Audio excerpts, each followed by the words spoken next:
surat Az-Zumar ayat 60 sampai 61 insyaallah. Qala Allah Ta'ala fil Qur'anil Karim, A'udzu billahi minasy syaithanir rajim. Bismillahirrahmanirrahim. Wa yaumal qiyamah taral ladzina kadzabu 'ala Allah wujuhuhum muswaddah alaysa fi jahannama mathwal lil mutakabbirin wa yunajjillahu alladhina taqaw bimafazatihim la yamassuhumus su' wa lahum yahzanun. Wa yaumal qiyamah, dan pada hari kiamat nanti, taral ladzina kadzabu 'ala Allah, engkau akan melihat orang-orang yang berdusta atas Allah. Wujuhuhum muswaddah, wajah mereka menghitam. Alaysa fi jahannama mathwal lil mutakabbirin, bukankah di dalam neraka jahannam itu tempat terbaik untuk orang-orang sombong. Wa yunajjillahu alladhina taqaw bimafazatihim, dan Allah selamatkan orang-orang bertakwa ketika hidup di dunia karena kemenangan mereka. La yamassuhumus su', mereka tidak disentuh oleh keburukan, tidak disentuh oleh azab. Walahum yahzanun, dan tidak pula mereka bersedih hati. Hadirin, dua ayat ini menggambarkan kepada kita tentang dua keadaan yang berbeda tajam di akhirat kelak. Seakan-akan penyebutan dua keadaan yang berbeda tajam ini mengingatkan kita, silahkan kamu renungkan, silahkan kamu pilih keadaan mana yang akan kamu rasakan di akhirat kelak. Kamu kan merasa sebagai makhluk cerdas, sebagai orang-orang berakal. Kalau itu fikirkan yang mana yang akan kamu pilih nanti. Pilihanmu tergambar dalam perangaimu ketika hidup di dunia. Apa hadirin dua keadaan berbeda tajam itu? Pertama kita lihat, wa yaumal qiyamah, dan pada hari kiamat itu nanti, taral ladzina kadzabu 'ala Allah, engkau akan melihat orang-orang yang berdusta atas Allah ketika hidup di dunia. Kadzabu 'ala Allah, mereka berdusta atas Allah. Di antaranya adalah mereka katakan Allah memiliki sekutu. Ini kadzabu 'ala Allah, berdusta atas Allah. Karena tegas Allah menyatakan qul huwallahu ahad. Kadzabu 'ala Allah, berdusta atas Allah. Di antara mereka katakan Allah memiliki anak. Kita ingat hadirin, di antara keyakinan orang kafir jahiliyah dulu, mereka katakan malaikat itu anak Allah. Padahal Allah nyata mengatakan lam yalid wa lam yulad. Allah tidak beranak dan tidak pula diperanakan. Artinya mereka yang sengaja merusak potensi dasar dalam diri mereka, yaitu tauhid. Karena setiap manusia pada dasarnya, bila kita renungkan surat Al-A'raf, itu punya potensi tauhid. Cuma kita yang merusaknya. Taral ladzina kadzabu 'ala Allah, engkau akan melihat orang-orang yang berdusta atas Allah. Berdusta atas Allah pada gilirannya mendustakan ajaran Allah. Rusak hukum. Rusak hukum menghasilkan rusak perangai. Di sini hal yang tampak oleh kita, tidak main-main urusan tauhid ini. Rusak tauhid, rusak hukum. Rusak hukum, rusak perangai, rusak adab. Rahmati Allah, rusak adab, hancur peradaban manusia. Makanya kita ingat Nabi mengatakan innama bu'istu liutammima makarimal akhlaq. Aku diutus, kata Nabi, hanya untuk menyempurnakan akhlak manusia. Menyempurnakan akhlak berarti memperbaiki tatanan hukum. Memperbaiki tatanan hukum berarti memperbaiki kembali potensi kita sebagai manusia bertauhid. Ini mata rantai yang tak bisa dipisah-pisah. Nampak besarnya bahaya ketika tauhid rusak. Taral ladzina kadzabu 'ala Allah, engkau akan melihat orang-orang berdusta atas Allah, wujuhuhum muswaddah, wajah mereka menghitam, muswaddah. Hadirin, muswaddah ini sebagai kata kiasan dari begitu dahsyatnya siksa yang mereka terima. Muswaddah ini bukan berarti bermakna warna kulit, tidak. Karena Islam tidak pernah membedakan manusia berdasarkan warna kulit. Walaupun mohon maaf warna kulitnya hitam, bisa saja wajahnya bukan muswaddah. Hormati Allah. Ini bukan tentang warna kulit, ini tentang bahasa kiasan. Begitu dahsyatnya siksa yang mereka terima, begitu panasnya api yang mereka rasakan, sehingga tergambar dengan wujuhuhum muswaddah, wajah mereka menghitam. Alaysa fi jahannam mathwal lil mutakabbirin. Bukankah di dalam neraka jahanam itu mathwal lil mutakabbirin, tempat terbaik untuk orang-orang sombong. Ayat ini menyatakan mereka yang kadzabu 'ala Allah itu adalah al-mutakabbirin. Orang berdusta atas Allah adalah orang-orang yang sombong. Kenapa sombong? Berani-beraninya dia mengatakan atas nama Allah, dan itu berdusta atas Allah.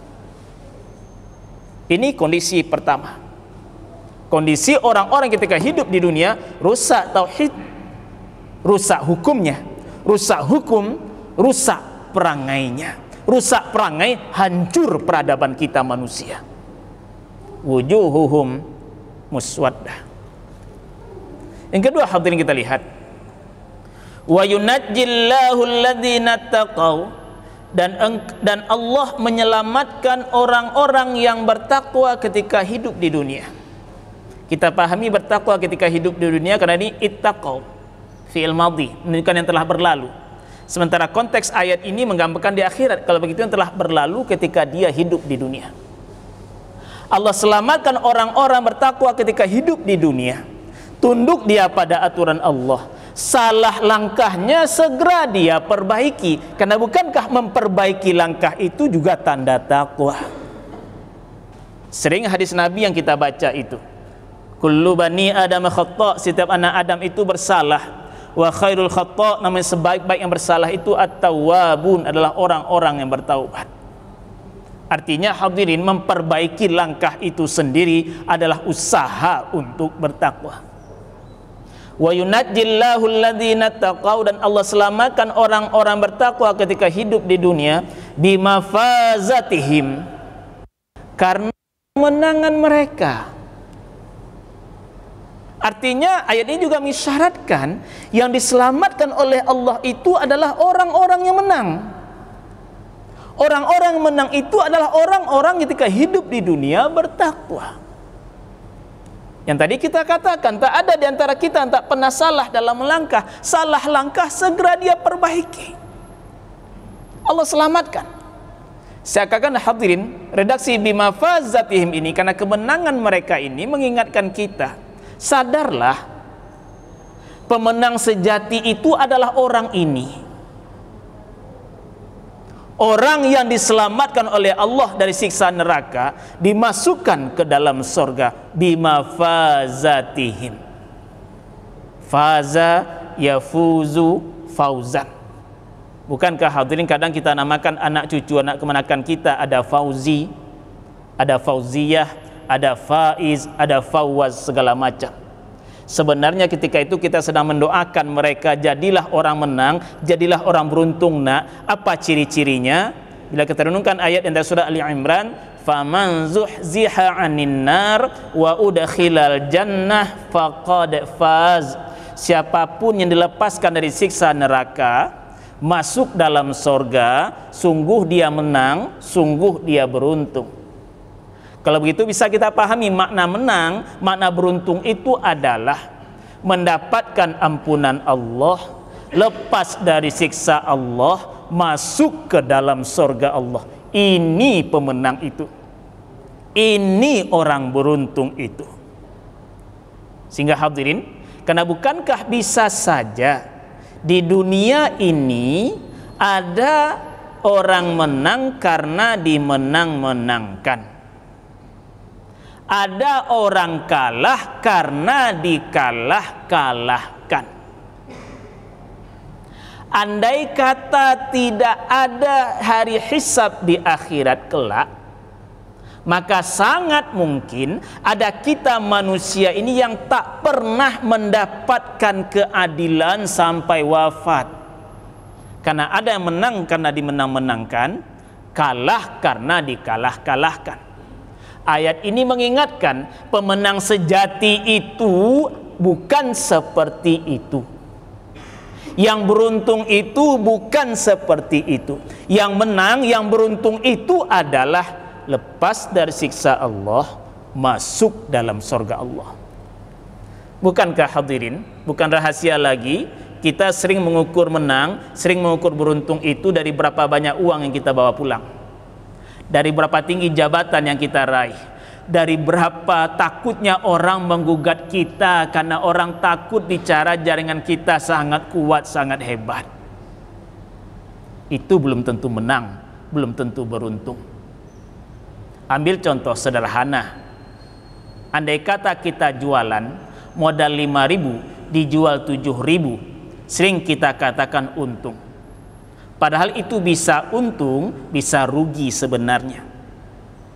Kapan disebut untung? Modal 5.000 dijual 7.000 dilakukan dengan cara jujur, ini untung. Modal 5.000 dijual 7.000 dilakukan dengan cara curang, ini buntung. Bisa hadirin ambil contoh kedua. Kita katakan kita orang-orang menang hanya karena mohon maaf perkara kita memang dimenangkan di pengadilan. Itu sering kita katakan menang, padahal bisa menang, bisa kalah. Kapan dikatakan menang? Ketika memang perkara kita itu bersesuaian dengan aturan Allah. Kapan dikatakan kalah? Ketika kita dimenang-menangkan walau sebenarnya kita yang salah. Apa makna menang sebenarnya? Ayat ini menggugah kesadaran kita. Lihat kembali wahai manusia, apa yang kamu pandang sebagai menang selama ini. Ambil contoh hormatullah, contoh berikutnya, hadis Nabi riwayat Muslim. La yahtakiru illa khati', kata Nabi. Tidaklah melakukan ihtikar itu kecuali orang yang bersalah saja. Artinya ihtikar dilarang oleh Nabi, walau pelakunya disebut al-muhtakir, menganggap dirinya beruntung, dirinya menang. Apa itu ihtikar hadirin? Secara sederhana kita pahami, ihtikar ini menimbun kebutuhan banyak orang dengan tujuan merusak harga pasar. Dalam fikih-fikih klasik kita temukan di antara dilarang ditimbun itu adalah makanan pokok. Tapi ulama sekarang banyak memahami tidak hanya sekedar makanan pokok, apapun yang berkaitan dengan hajat orang banyak. Ditimbunnya dengan tujuan merusak harga pasar. Ditimbun barang menjadi langka. Barang langka harga naik. Saat itu baru dia jual karena dia yang punya. Menurutnya ini beruntung, padahal dia rugi. Rasul melarang. Banyak orang terzolimi gara-gara itu. Adakah kezolimannya lepas dari siksa Allah? Ambil contoh sederhana. Ditimbunnya minyak goreng, ditimbunnya gas. Bukankah di antara yang merasakan efeknya, mohon maaf, adalah pedagang pisang goreng? Jelas biaya akan naik. Mau dijual berapa pisang goreng? Ditambah harganya, orang lari. Rahmati Allah, bingung pedagang pisang goreng. Banyak yang terzolimi. Menurut pelakunya al-muhtakir, dia beruntung, padahal ini rugi. Dia zolim. Kezaliman mana yang lepas dari siksa Allah? Ayat ini mengingatkan kita, kemenangan itu, keberuntungan itu adalah lepas dari siksa Allah, masuk dalam surga Allah. Dan itu memang kita lakukan ketika hidup di dunia. Ubah-ubahlah wahai manusia, seakan-akan ayat mengingatkan kita. Ubah-ubahlah cara pandang kita melihat mana untung, mana rugi. mana kalah, mana menang. Karena tadi kita katakan ada yang kalah karena dikalah-kalahkan, ada yang menang karena dimenang-menangkan. Dua keadaan berbeda tajam tadi digambarkan oleh ayat ini. Yang di awal tadi kita katakan seakan-akan mengingatkan kita, silahkan kamu pilih yang mana kamu inginkan di akhirat kelak.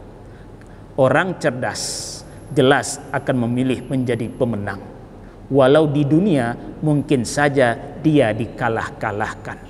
Hanya orang bodohlah yang memilih kalah di akhirat kelak, walau di dunia dia dimenang-menangkan. Astaghfirullahalazim. Wassalamualaikum warahmatullahi wabarakatuh.